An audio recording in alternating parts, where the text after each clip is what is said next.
Ministri i Kulturës Blendi Gonxha, me një gjuhë skandaloze shumë larg asaj të një ministri, i drejtohet me tonë fyese dhe linçuese një artiste. Në këtë rast bëhet fjalë për tenorin Armaldo Klogjeri. Për shkak të pjesëmarrjes së këtij të fundit në protestë dhe akuzave për heqje nga puna, Gonxha ka publikuar një foto të Klogjerit ku tregohet dhe gjuha fyese e përdorur ndaj tij. Zotëria jote është pjesë e një institucioni si Teatri Kombëtar i Operës dhe Baletit, ku paguheshe me taksat e shqiptarëve për të kënduar, por e le punën dhe ike në një reality show për të urinuar para kamerave.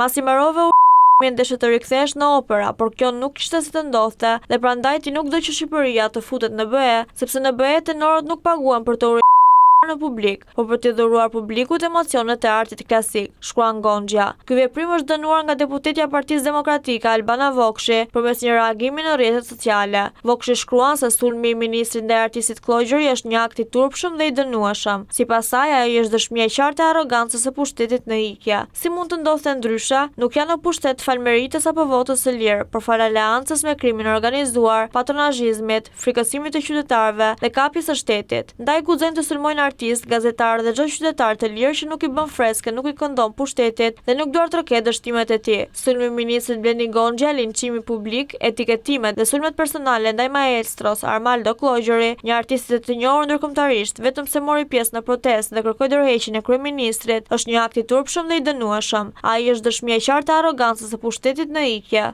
Ora llogaridhënies po afron, shkruan Vokshi.